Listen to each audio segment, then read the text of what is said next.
tal? Aquí de nuevo para continuar con el estudio de la forma en esta segunda parte. En la primera vimos algunas características muy importantes de las formas, como es su expresión, como volúmenes, como planos, como líneas. Vimos también cómo son formas orgánicas, cómo son las formas regulares, irregulares, combinadas. En fin, vimos una serie de conceptos muy importantes sobre la forma. En esta segunda parte vamos a mostrar otros aspectos también muy importantes y muy trascendentes en este manejo.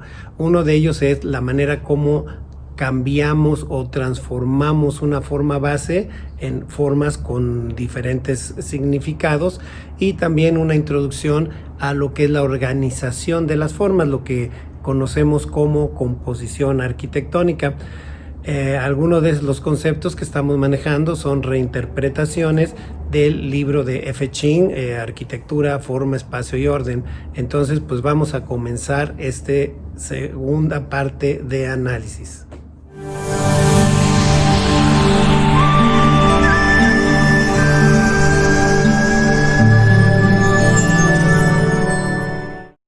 Un aspecto importante para lo que transmiten las formas cuando las vemos es la relación de interacción que existe entre ellas. Vamos a explicarlas y sobre la marcha vamos viendo así partes de la importancia que tiene este aspecto. Por ejemplo, la primera forma de relacionarse es lo que llamamos como tensión espacial. Es cuando dos formas no están unidas de alguna manera y hay una distancia entre ellas. Lo importante para que se perciba como tensión espacial es que se vea como conjunto. Si separamos demasiado una forma respecto a la otra, ya no se ven como conjunto o grupo, ya se ven como dos formas separadas. La siguiente manera, cada vez van a notar que el contacto va siendo cada vez más intenso, y por lo tanto la interrelación entre las formas es mayor. La siguiente manera es el contacto de aristas, es decir, cuando se tocan en alguna de sus aristas en algún punto. Y obviamente cuando esto sucede, pues dejan espacios vacíos también importantes, pero es mayor el contacto que cuando hay una tensión espacial. Después tenemos el contacto de caras. Aquí quiere decir que partes importantes de las formas, o sea, de sus caras, se tocan entre sí y por lo tanto el contacto, la percepción de grupo es mayor. Luego tenemos la interconexión, cuando una parte de una de las formas está contenida dentro de otra de las formas. Obviamente cada vez la interrelación entre ellas es mayor. Tenemos las formas contenidas, que quiere decir que una forma está dentro de la otra. Si observan en estas imágenes van a ver cómo, hagan de cuenta que si esto lo pegáramos así con resistol, cada que vamos avanzando en el contacto de entre las formas es más difícil separarlas, cada vez son más una sola, por decirlo así. Entonces esto es muy importante a la hora de ver lo que expresan. Y otra manera también de relacionarlas es cuando tenemos una tensión espacial, pero tenemos una forma que está uniendo a las otras. Quiere decir dos formas unidas por una tercera forma. En estas maquetas podemos ver los ejemplos de aplicación de estos conceptos. En la de la izquierda vemos que se ven como tres grupos de formas independientes, pero sí alcanzan a relacionarse visualmente. En la siguiente, que es una escultura de Calatrava, vemos ahí los contactos de las aristas y vemos cómo se siente como que se podrían caer, o sea, la relación entre ellas es de un equilibrio muy sutil. En la siguiente maqueta pues vemos diferentes tipos de contactos de caras y de aristas, pero vemos cómo hay más interrelación. En este siguiente grupo del lado izquierdo pues vemos la forma verde está contenida parcialmente dentro de la forma roja y vemos cómo se siente una liga importante. En el de en medio, pues vemos que las formas rojas están unidas como grupo gracias a las formas verdes que están ahí. Pues sí, es formas unidas por una tercera. Y en la de la derecha, pues vemos que hay un grupo de formas verdes que están contenidas adentro de una forma, la que se ve como forma roja.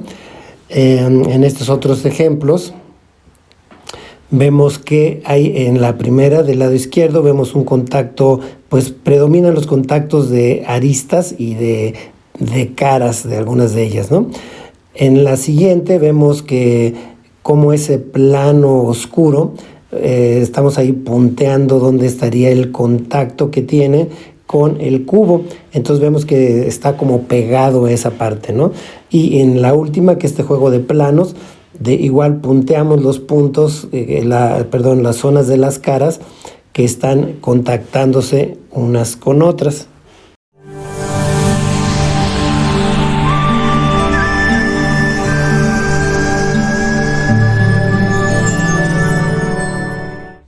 Cada época tiene su manera de expresar las formas arquitectónicas. Una de las claves más importantes para entenderlo es la manera como se modifican las formas base. Quiere decir los cuadrados, los triángulos, los círculos y sus expresiones en volumen, como serían cubos, pirámides y esferas. Vamos a ver algunas maneras de cómo identificar estas transformaciones para ubicarlas en nuestra época. Mucho del efecto final que nos produce al ver una forma tiene que ver con la transformación que le hagamos. Podemos teorizar que en general partiríamos de una forma básica común, o un grupo de formas comunes, como pueden ser paralelepípedos, cubos, cilindros, y dependiendo de qué cosas le hagamos como sustracciones o adiciones o transformaciones dimensionales, que es lo que podamos a ver ahorita, va a depender mucho en eso el carácter que tengan. Y también aquí es muy importante observar que cada época tiene diferentes maneras de transformar las formas, y eso es el lenguaje de cada época. Entonces vale mucho la pena estudiar y analizar en nuestra época qué tipo de transformaciones se hacen, que además es la época de la historia de la arquitectura donde se generan más variedades y más en cantidad y en calidad de transformaciones, y eso le da un aspecto muy particular a la arquitectura de nuestra época. Aquí en este primer ejemplo vamos a ver sustracciones, que quiere decir a una forma general, un paralelepípedo o un cubo, como pueden ver aquí, le quitamos pedazos, o sea, le sustraemos pedazos, y con eso ya adquiere un carácter diferente. Aquí en estas maquetas, pues pueden ver, estamos nada más punteando los elementos que teóricamente se le están quitando a cada forma, y pues pueden ver, o sea, partiendo de un cubo, le generamos un carácter muy diverso según los aspectos que le transformemos. Acá tenemos más ejemplos. En todos casos estamos sustrayendo. En este caso son sustracciones de diferentes maneras. Cuando hablamos de las sustracciones tenemos que tener el cuidado de hasta qué punto una forma admite unas sustracciones, o sea, en qué cantidad y en qué elementos, porque pudiera ser que le quitamos tanto que pierde su carácter original. En estos ejemplos, pues aunque vean que son cubos con transformaciones bastante intensas, se conservan de esos cubos partes importantes que permiten que lo percibamos como la forma original. Aquí hay una función muy importante que tiene el cerebro, que él trata de reconocer formas que tiene en su memoria. Entonces, aunque le quitemos pedazos, él va a tratar de ubicarlo como la forma original. Entonces, mientras le demos suficiente información, el cerebro va a poder ubicar esta forma original, y es una manera de reconocimiento.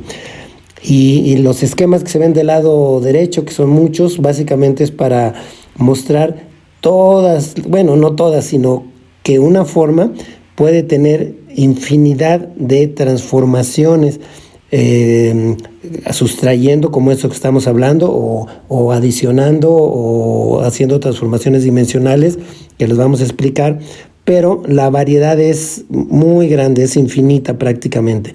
Entonces, es muy importante manejar estos conceptos. Otra manera de hacer transformaciones es cuando le adicionamos, o sea, cuando le agregamos a una forma base una o un grupo de formas. Obviamente pueden ser en manera de volúmenes, de planos e incluso hasta de líneas.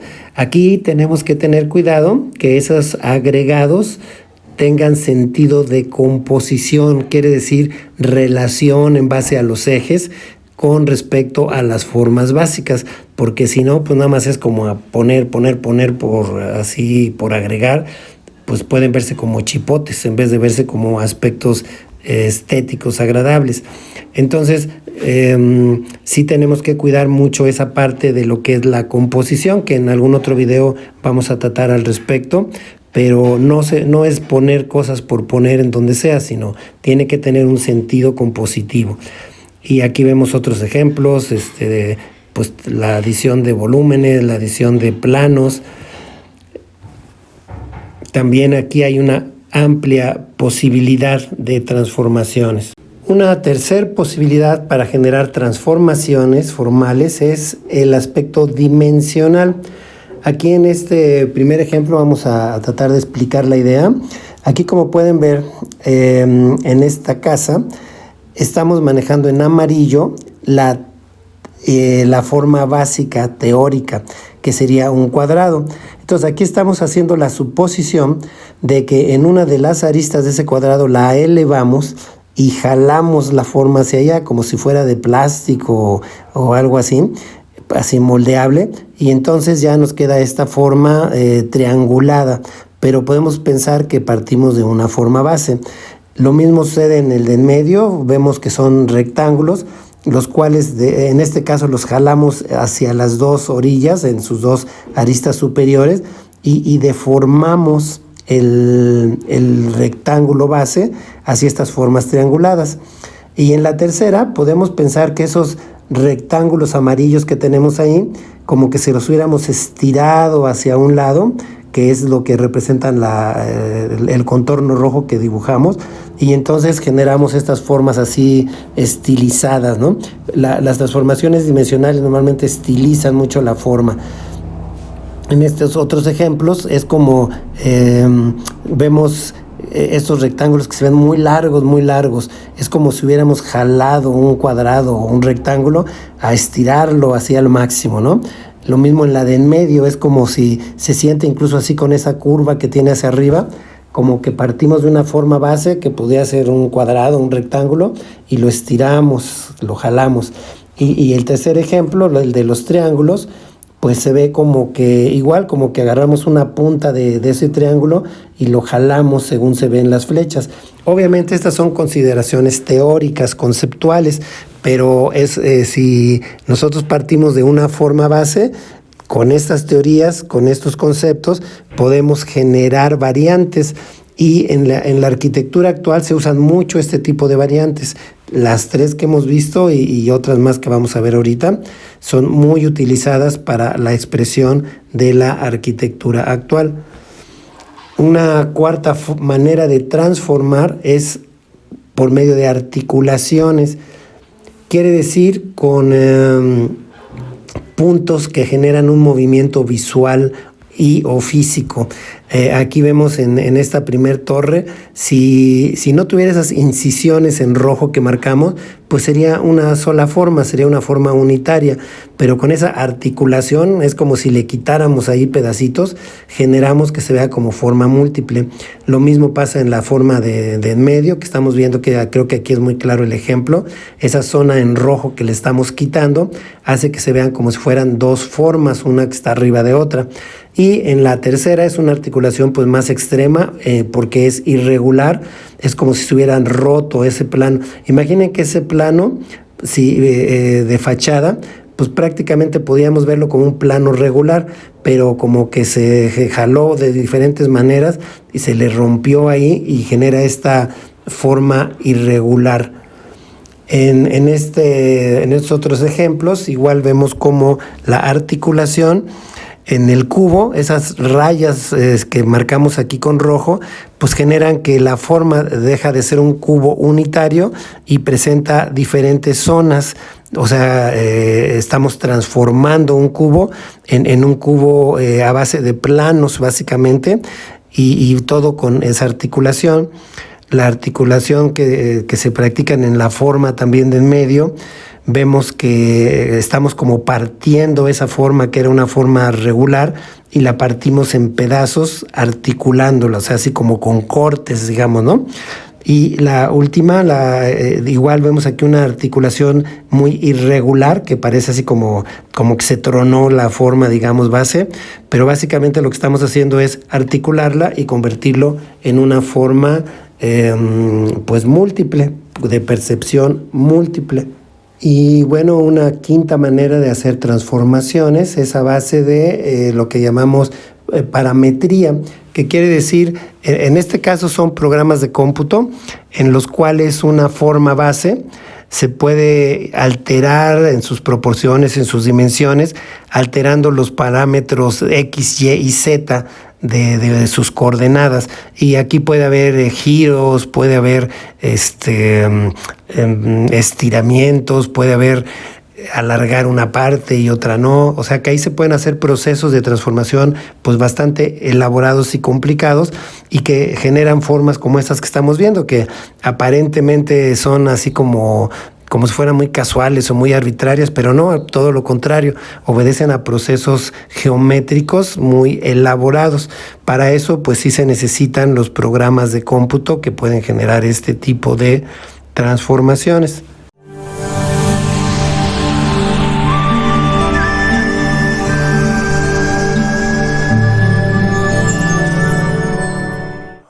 Una clave muy importante de la arquitectura es la manera como hacemos la composición. Quiere decir cómo relacionamos una forma con otra u otras formas.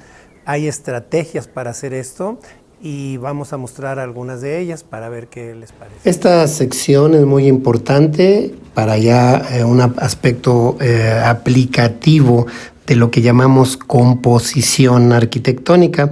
La composición arquitectónica sería la relación que va a haber entre dos o más formas para que tengan un sentido. Ese sentido obviamente va a tener un aspecto práctico de la parte funcional, la relación de zonas, de los locales, espacios, pero también tiene una parte muy importante que es la percepción visual. La arquitectura en su organización de formas no es arbitraria, no es que pongamos cuadrados con círculos o con triángulos o entre ellos, así nada más porque sí. Tiene que haber cierto tipo de relaciones para que nuestro cerebro lo reconozca y le dé un valor de símbolo. O sea, finalmente manejamos símbolos y esos símbolos son pues para ser reconocidos. Entonces, cuando nosotros juntamos formas nada más así de manera arbitraria, pues es muy probable que no logremos una percepción adecuada para el cerebro y entonces va a haber como un rechazo, no lo identifica con un orden. Y el objetivo de esto es dar un orden que tenga posibilidad de ser identificado por el cerebro. Y hay diferentes estrategias, vamos a ver algunas. La primera sería en base a retículas, y esta la ponemos primero porque es la más sencilla de entender tal vez, y la más fácil de usar y muy útil, puede dar muy buenos resultados. La retícula pues puede usarse retículas cuadradas, de triángulos, de hexágonos, de círculos o mezclas de ellas, ¿no? Una de las ventajas de usar retículas es que ya tiene una estructura propia. Entonces básicamente lo que hacemos nosotros es una interpretación de esa retícula. Al interpretar la retícula tenemos que tener cuidado de varias cosas. Uno, que no sea una interpretación rígida, así como de tablero de ajedrez, uno sí y uno no, uno sí y uno no. Tiene que haber más creatividad, tiene que haber otro sentido de composiciones más dinámicas En la actualidad se usan mucho otros tipos de composiciones, como pueden ver en estas imágenes. Y la otra es que la envolvente general que generemos también tiene que tener algún sentido, dependiendo de qué tipo de orden estemos generando, pero pues debe, no nada más por usar una retícula nos garantiza que ya está bien. Puede ser desde formas regulares, estoy hablando del entorno, del contorno, o pueden ser formas compuestas o pueden ser formas más libres, pero sí tiene que tener algún sentido de orden. Aquí vemos, pues en este caso, diferentes tipos de retículas y vemos toda la gran variedad de aspectos que se pueden generar, pues muy interesantes, ¿no? También aquí vemos la aplicación, todo esto que hablamos, tenemos que pensar que la arquitectura no es de dos dimensiones, quiere decir, no es nada más la planta arquitectónica. Siempre tenemos que pensar principalmente en la volumetría que estamos generando. La planta arquitectónica es un auxiliar muy importante, pero el objetivo es verlo como volúmenes. Cuando nosotros vemos un edificio no vemos la planta arquitectónica, vemos el volumen que se está generando y los espacios que se generan. Entonces estos ejemplos que vemos aquí de retículas tridimensionales, es muy importante que los entendamos también desde este punto de vista. Otro tipo de organización formal es la radial. Quiere decir que en torno a un punto central físico o imaginario hacemos que un grupo de formas giren, o sea que da la sensación de que están dándole vueltas a ese centro o centros. Puede haber composiciones con varios centros, y entonces, como están organizadas en círculo, una de las propiedades de las formas circulares es que tienden a girar en torno a sí mismas, y eso es lo que percibimos con una composición radial. Aquí vemos diferentes ejemplos y diferentes maneras de manejarla, no nada más siempre es un círculo. Aquí vemos, por ejemplo, en el primer grupo, cómo vemos que las formas no todas están alineadas hacia el centro. Sin embargo, hay un círculo que hace como que giren en torno a ese círculo, ¿no? En el de en medio vemos que es una composición que se mueve mucho. ¿Por qué? Porque en realidad son un grupo de círculos que son en torno a los que están girando las formas del edificio. Esto también vemos como el uso de esta manera de organizar no es tampoco mecánica, podemos tener muchas variantes. Y en la tercera imagen que se ve, esa línea que está ahí, ese eje, da la impresión de que corta y para el movimiento. Entonces la forma circular como que está girando, pero pues como que choca con esa forma y se regresa. Entonces ese eje en este caso da una sensación muy importante. Y pues bueno, aquí vemos otros ejemplos de cómo pues en base a formas circulares podemos girar, ¿no? La forma que está en la parte superior derecho, de hecho está ahí como estacionada, y vemos como la plaza o la parte baja del edificio da la sensación de que está girando en torno a esa forma. Y el último ejemplo nos muestra que no forzosamente tienen que ser cuadrados, círculos. También puede ser otras formas que giran visualmente en torno a una parte central. De eso consiste la organización radial, que giren en torno a unos elementos centrales. Una tercera forma de organización es en torno a líneas, o sea, ejes. Quiere decir, puede ser que la composición sea directamente sobre las líneas, como podemos ver en el ejemplo de la izquierda, o puede ser que exista alguna línea, eje, y otro grupo de cuerpos se organicen en torno a esa línea.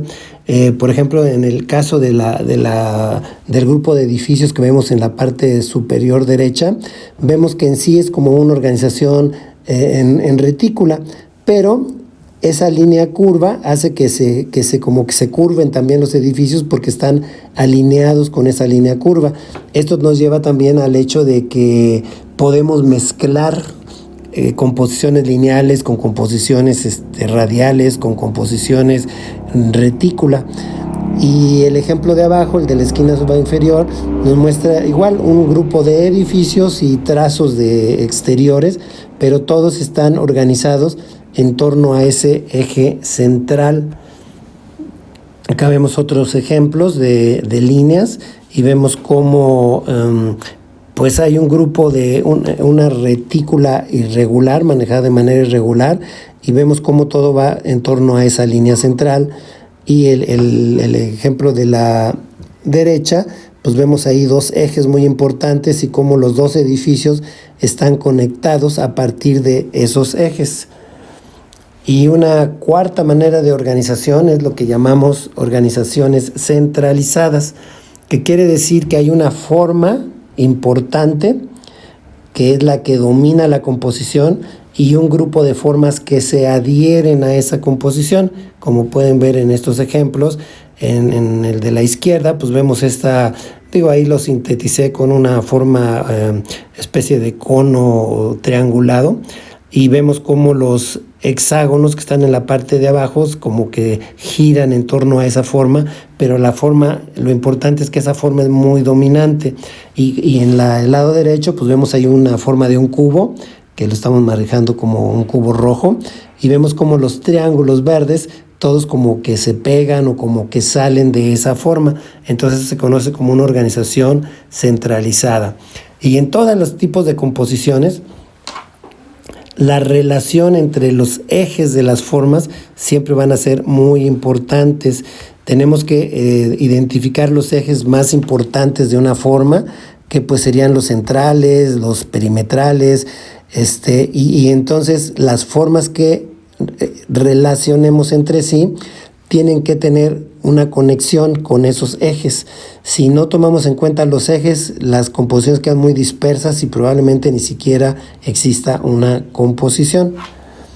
Y estos ejercicios, pues son unos ejercicios que les recomendamos realizar. Son como juegos de geometría, no tienen una base específica o una regla específica. Simplemente jugar precisamente con retículas, con líneas, con ejes. Y esto nos ayuda mucho a entender precisamente estos juegos geométricos, cómo podemos hacer composiciones que tengan un determinado sentido. Cuando hacemos partidos arquitectónicos, estos ejercicios son de mucha utilidad, nos pueden ayudar de manera importante a generar formas con una organización geométrica y con un sentido pues de orden, y que por lo tanto sea como símbolos que el cerebro pueda reconocer en cuanto a que si son organizaciones regulares o irregulares, si son digamos orgánicas, de lo que vimos en el video anterior. Pues mucho de eso lo vamos a lograr con estos ejercicios, y nos ayudan a desarrollar esa habilidad para manejar la geometría. Y son muy libres, como pueden ver aquí, son hechos a mano, como ustedes quieran, los pueden hacer en cualquier momento, y como no hay una regla determinada, ustedes van a considerar pues la relación de ejes, si están usando geometrías, etcétera, pero con toda libertad, y eso los hace familiarizarse con el manejo de la geometría. Como ven, el expresar nuestras ideas arquitectónicas no es solamente cuestión de sentimientos. Entre más conozcamos y manejemos las características geométricas de la forma, nos será más fácil expresarlas y tendrán más contenido en nuestros proyectos. Así pues, practiquemos arquitectura.